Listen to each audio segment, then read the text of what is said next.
Eu recentemente assisti Tipos de Gentileza, o último filme do Yorgos Lanthimos, criador por trás de Pobres Criaturas. E quando eu terminei de assistir esse filme, eu pensei que seria muito da hora gravar como o Yorgos Lanthimos faz os filmes dele, porque ele é um cara desconhecido, muitas pessoas não conhecem ele, muitas pessoas nunca viram os filmes dele, ou só viram Pobres Criaturas, que foi um sucesso, ganhador de Oscar e tal. Poor Things. Thank you, Yorgos, or Emily, and, well, we're off now. So. Thanks, Yorgos!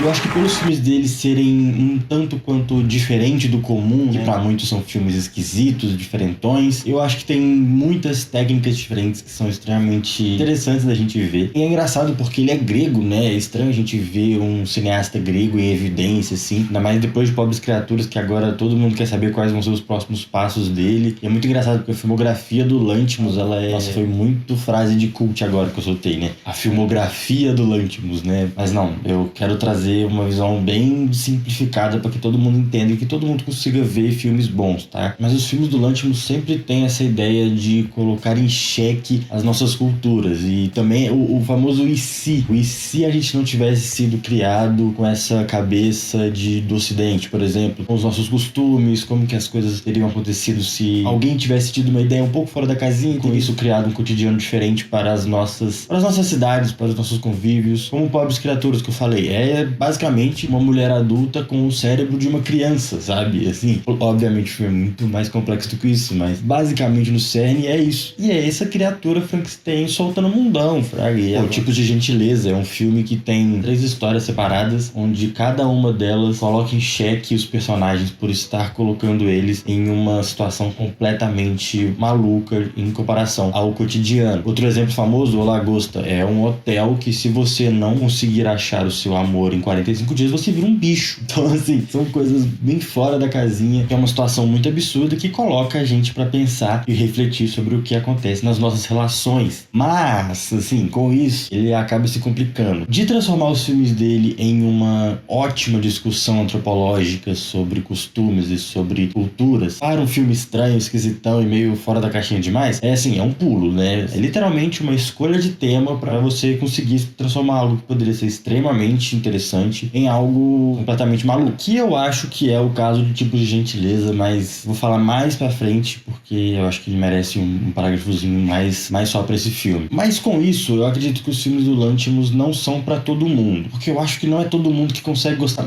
Na verdade, eu acho que não é esse o caso. Eu acho que é uma questão de moldar o gosto, sabe? Demora pra você conseguir gostar dos filmes dele, e principalmente gostar desse tipo de filme. Cara, sei lá, vou pegar um exemplo aqui. Você pega uma pessoa que só escuta sertanejo universitário, que só escuta... Sei lá, vamos focar no sertanejo universitário. O cara só tá escutando sertanejo universitário a vida inteira, desde quando ele é pequeno, desde quando ele se conhece por gente, ele tá inserido nessa bolha. E do nada, ele resolve escutar um rap dos anos 90. Escutar, sei lá, um Nas, um Jay-Z, um MF Doom. O Doom é um ótimo exemplo. Porque o Doom, ele tem esse rolê de ser um artista meio diferente do normal. Eu amo o MF Doom. Pra mim é um dos meus artistas preferidos, assim, de todos os tempos. Até comigo foi difícil eu começar a aprender a gostar do MF Doom. Eu lembro que eu escutei o Doomsday, acho que, sei lá, umas 3 vezes pra realmente começar a gostar. E aí foi, porque realmente me pegou muito o estilo dele. E é exatamente isso, assim, uma pessoa ter esse salto de bolhas, ele não vai conseguir ver e gostar no primeiro filme, ou sei lá, na primeira vez que viu o filme. E eu comecei a entender melhor quando eu assisti O Assassino do Cervo Sagrado.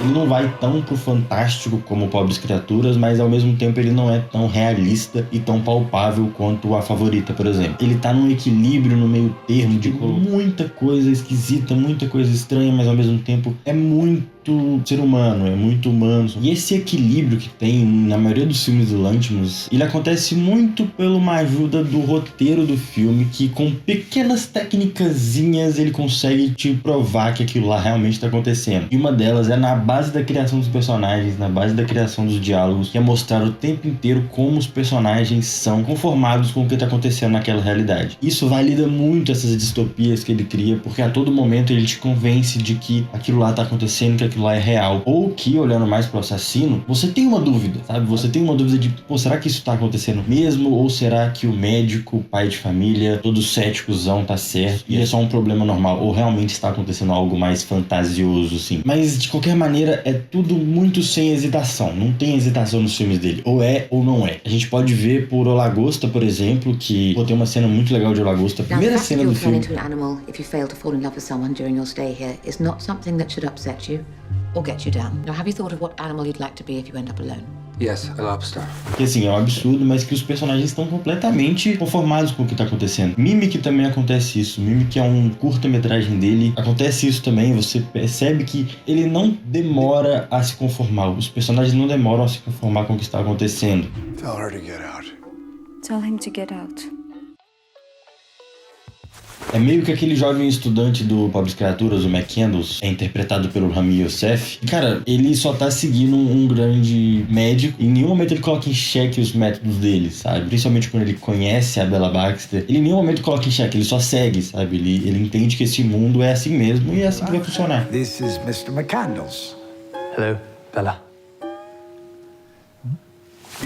Por fazer isso de uma maneira muito bem feita, ele também convence o público. Porque essa técnica, ela é muito utilizada em, por exemplo, filmes de quadrinho. Filmes de quadrinho eu acho que é o melhor exemplo. Marvel e DC, eles estão todos dentro desse universo. Então, a partir disso, ele meio que utiliza as regras do fantástico, do gênero fantástico, para atuar no mundo real. Diferente completamente de Senhor dos Anéis, por exemplo, que é fantástico mesmo. Terra-média tá longe da nossa realidade. Mas ele também recebe uma ajudinha que eu acho que é onde estão os melhores roteiros dos filmes dele, que é do Efimos Filippo. Efimos Filippo. Não sei, não faço a mínima ideia como pronuncia esse nome em grego, mas é esse cara aqui. Ele já trabalhou com o Lanthimos em vários filmes e com certeza é um dos melhores filmes dele. Tem o Filippo junto. E junto eles conseguem criar esse universo esquisito que parece que tá tudo muito artificial, assim. É meio bizarro você assistir os filmes deles. Achar que aquilo é normal, sabe? É tudo muito travado, é muito durão. But soon you'll have more hair too. It's all down to hormones. Can you show me, please? Can you take off your shirt and show me, please? Os diálogos é muito esquisito. Tipo, ninguém fala daquele jeito no mundo normal. Você perguntar pra uma pessoa, por exemplo, como foi a cirurgia? Ela não vai responder que foi boa. E eu acredito que eu não vou ter mais o mesmo problema de antes, porque foi uma ótima cirurgia. Sabe, ela vai falar, tipo, passei tranquilo, não aconteceu nada. Tô bem melhor agora, só recuperar bem e que eu já vou ficar melhor. E nisso tem uma outra técnicazinha que ajuda muito na hora de criar diálogos e que realmente traz esse sentido mais de filme muito travado, de diálogos muito travados e que encaixa muito bem nessa estética que ele traz pros filmes deles, que é exatamente assim. Uma pessoa chega e pergunta alguma coisa. Resposta reta, direta, sem hesitar. Only a little. That had nothing to do with the outcome. Logo depois, uma explicação contextualizando mais a resposta ou até justificando mais a resposta. A surgeon never kills a patient. An anesthesiologist can kill a patient, but a surgeon never can. Tem vários exemplos disso nos filmes dele. Uma pessoa pergunta alguma coisa. How did his father die? Resposta rápida, direta. Car crash. Driving home. E depois justifica a resposta ou aprofunda mais na resposta. Smashed into a pole, killed instantly. E isso é basicamente todos os diálogos do filme dele. Eu sou o maior fã disso? Não sou. Eu particularmente é uma coisa que me incomoda muito nos filmes dele, principalmente nos primeiros filmes dele, que é essa questão de ser tudo muito travado. Eu gosto mais de normalidade, sabe? Eu gosto mais de ver um diálogo bem tarantinesco assim mesmo, sabe? A famosa cena do Pulp Fiction. A quarter pounder with cheese in Paris. They don't call it a quarter pounder with cheese? Oh man, they got the metric system. They wouldn't know what the fuck a quarter pounder is. And what do they call it? They call it Royale with cheese. Royale with cheese. Se o filme já tiver um diálogo assim, já me ganhou fácil, assim, sabe? Mas, de qualquer maneira, faz sentido com o que o Lanthimos quer trazer, faz sentido com a estética que ele quer dar pros filmes dele. Como, por exemplo, o Wes Anderson. A painting known as Boy with Apple. Wow. By Johannes van Heuvel. I can't believe it. The Younger. What? Eu sou muito fã do Wes Anderson, sou muito fã da estética dele, mas os diálogos me incomodam um pouco, mas faz sentido e casa muito bem com o que ele quer contar. E eu acho que o mais interessante disso é que os dois cineastas, até o momento, eles têm pelo menos um filme. No Wes Anderson eu acho que tem mais, porque eu acho que o Wes Anderson é mais diretor e entende mais das coisas do que o Lanthimos, mas eles pelo menos têm um filme que eles conseguem achar esse meio termo entre fazer algo esquisito e conseguir se comunicar bem com o público público em modo geral. Eu até acho que os personagens do Lanthimos, assim, isso aí é fanfic minha, criada da minha cabeça, tá? Eu acredito que não seja isso, mas eu acredito muito que os personagens do Lanthimos sejam todos inspirados no Sheldon. Que pra mim, principalmente quando entra em temas mais burocráticos assim, parece muito Sheldon falando de nerdice em Big Bang Theory. Mas isso é só coisa da minha cabeça, né? Porque eu tenho certeza que o Lanthimos não se inspirou nisso. Ou até se inspirou, né? Sei lá. Eu lembro que em O Lagosta, isso pra mim ficou muito marcado, porque eu acho que é o filme dele que mais tem esses diálogos, principalmente nas cenas de flerte do filme. É muito esquisito você ver a galera conversando. Incomoda, sabe? Chega até a incomodar. I think we are a match. Yes, I think so too. E eu acho que é isso que em O Lagosta ele tenta fazer. Ele tenta trazer esse incômodo dos encalhados, sabe? Esses encalhados que não sabem como ter um relacionamento novo. Pensando bem, assim, eu conheço algumas pessoas que trocam ideia assim, viu? Porque isso, de certa maneira, afasta o público, né? Afasta o público de modo geral, né? O povão. E eu acho que em A Favorita ele acertou a mão perfeitamente. Porque A Favorita é mais acessível, né? É mais palpável para as pessoas que estão mais acostumadas com o cinema padrão, assim, o cinema normal. E eu não tô falando nem do cinema pipoca, assim, sabe? Eu tô falando mais do cinema, sei lá, um cinema scorsesiano aí, ou um cinema do Spielberg, fraga. Uma coisa mais normal pelo que a gente tá acostumado. Os diálogos não são tão diferentes, né? Ele tem aquele climinha cínico ainda do Lanthimos, mas é algo mais tranquilo, é algo mais acessível. Muito porque também é de outros roteiristas além do Filippo e do Lanthimos. Sim, mas se a gente for ver, por exemplo, Pobres Criaturas...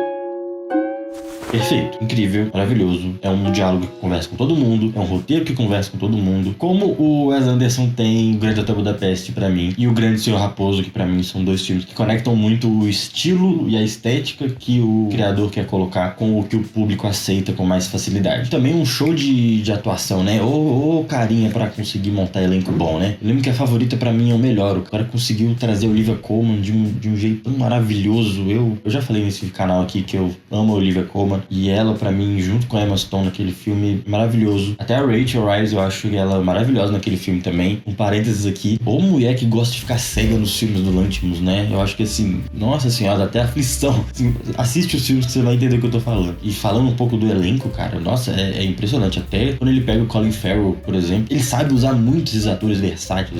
William Dafoe faz de tudo que você pode imaginar. Quando você pensa que ele parou, que ele não dá conta mais de fazer algo completamente aleatório, ele vem e faz tipo de gentileza que ele trabalha em 3 personagens completamente diferentes. O segundo e o terceiro parece que são 2 pessoas completamente diferentes. E o Jesse Plemons também entra nessa onda aí, porque o Jesse Plemons, em Tipos de Gentileza, meu amigo, eu tinha tempo que eu não via um cara fazer o que fez, viu? Mas voltando pra Favorita, por ser um filme mais palpável, foi o primeiro filme que realmente as pessoas conheceram o que é o Lanthimos. Eu particularmente gosto muito desse filme. Eu acho esse filme lindíssimo, assim. É lindo de morrer, assim. Os enquadramentos, a fotografia é maravilhosa, assim. E é legal porque explica muito como ele gosta de fazer as cenas dele, né? Com tudo muito aberto, ângulos muito abertos, usando muito a fisheye.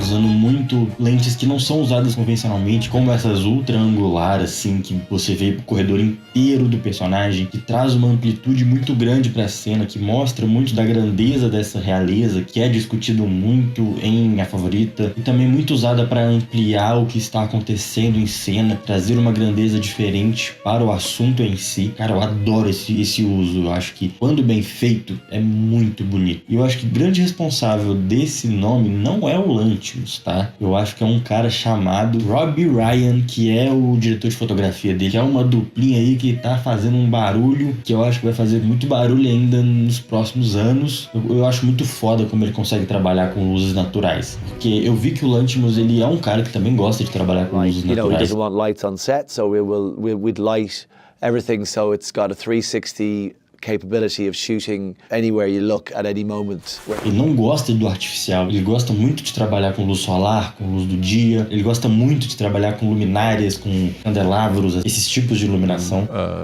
use like cinema lighting, and I use natural light or practical lights, and I don't want to have a lot of equipment around. I just want the camera and the actors. E o Ryan tira de letra, assim, é bizarro como ele consegue fazer cenas lindas e maravilhosas com essa estética dos filmes, porque, assim, pra quem não sabe, né, existe muito esse estilo dentro de Hollywood, principalmente, que é essa de emular as luzes, né, que é simular luzes em outros ambientes. Pois isso rola muito, vou dar um exemplo de uma experiência que eu tive sobre um documentário que eu participei aí na edição. Não foi muita coisa, tá? Não foi, nossa, assinei como montador, não, só ajudei, mas que eu não posso falar porque tá em produção ainda. Tem uma cena que eu peguei pra trabalhar que mostra um pouco dos caras colocando refletores do lado de fora da janela pra simular o dia. Eles não tiveram um orçamento suficiente pra pagar 5 diárias, e eles tiveram que pagar 2, e nessas 2 diárias eles tiveram 2 internas pra gravar umas certas cenas, e acabou que extrapolou, eles tiveram que fazer de noite, e de noite eles foram lá, colocaram refletores para simular a luz do dia, para que a cena parecesse estar de dia. E isso é muito normal,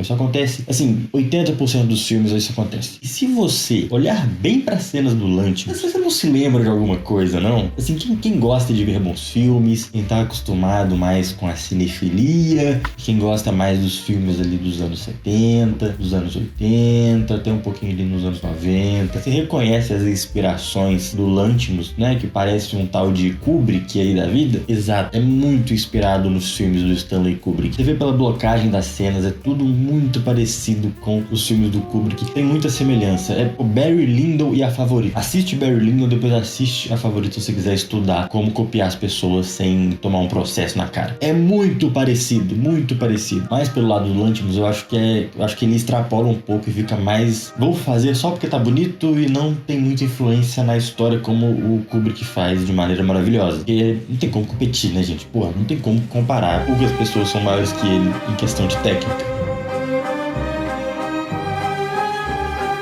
Eu acho que em muitos filmes tem muito isso de o estilo além da função narrativa ou da função fazer sentido mesmo no filme. Menos em Pobres Criaturas, porque aí é bizarro. Esse filme é maravilhoso em todos esses sentidos técnicos. Ele é maravilhoso. A construção de universo, a construção das cidades, eu acho tudo tão maravilhoso, tão bem pensado. As cores do filme são tão bonitas, aquelas cores. Fico muito impressionado com aquele início todo em PB e depois passa por umas cores tão vibrantes. Como isso afeta na narrativa do filme. A cidade, gente, a cidade daquele filme é maravilhoso, sério. Todo mundo da equipe tá de parabéns. É impressionante como eles construíram Londres, Lisboa, Paris. Eu acho Paris lindíssimo. Quando você começa a ver os making-offs e você percebe que cada parede tem um significado, cada parede indica uma coisa que olhando de fora, você vê que realmente não tá ali por acaso, sabe? Não tá ali só porque ele achou bonito. Tem um sentido narrativo. Feeling real and fantasy. We've created lots of different little alleyways. You can walk into the hotel and walk up the hotel stairs and come out and stand on the balcony. E como eu falei, Pobres Criaturas é o meio termo perfeito, é o equilíbrio perfeito até o momento. Tudo que ele sempre quis fazer, toda a história que ele sempre quis contar, do jeito que ele sempre quis contar, cabe muito em Pobres Criaturas, cabe muito na história, no enredo básico do livro Pobres Criaturas. Por outro lado, a gente tem tipos de gentileza que aí... sei lá, velho. Sei lá. Não sei, assim, não é um filme mal feito, obviamente, não é um filme mal feito. Eu acho que tá muito naquela linha tênue que eu falei um pouco mais cedo, do filme ser uma ótima crítica antropológica para o filme esquisitão, estranho, que ninguém vai entender. Então eu acho que nesse ele pesou muito pro outro lado, sabe? Não sei, é tipo meio que se perdeu no personagem, sabe? A expressão exata é se perdeu no personagem. Menos o Jesse Plemons, que isso aí tá maravilhoso. Mas se eu fosse montar, assim, uma lista para as pessoas que querem conhecer mais, até uma lista de gosto, assim, particular. Em sétimo eu colocaria Dente Canino, que é o começo de tudo, primeiros filmes dele. É o filme que eu menos gosto dele, mas é um bom começo pra você entender. Em sexto, Nimic, que é 12 minutinhos, rapidinho, pra você ficar mais familiarizado com o estilo dele. A fotografia desse curta é maravilhosa. Tem uma cena da orquestra que é linda. Em quinto, Tipos de Gentileza, mas é só se você quiser assistir. Em quarto, eu colocaria... É difícil, mas eu acho que eu colocaria o Lagosta. E em terceiro, eu colocaria o Assassino do Cervo Sagrado. Do porquê tá sendo difícil colocar Assassino em cima do Lobster é porque são filmes muito parecidos, sabe? São filmes muito iguais. Eles mudam, sabe? Eu acho que vai mais da sua preferência. Segundo, A Favorita, maravilhoso, lindo, vai assistir. Vale muito a pena assistir esse filme. Primeiro, Pobres Criaturas, o melhor filme dele, de longe. Adoro esse filme, vai assistir, é muito bom, vale muito a pena assistir esse filme.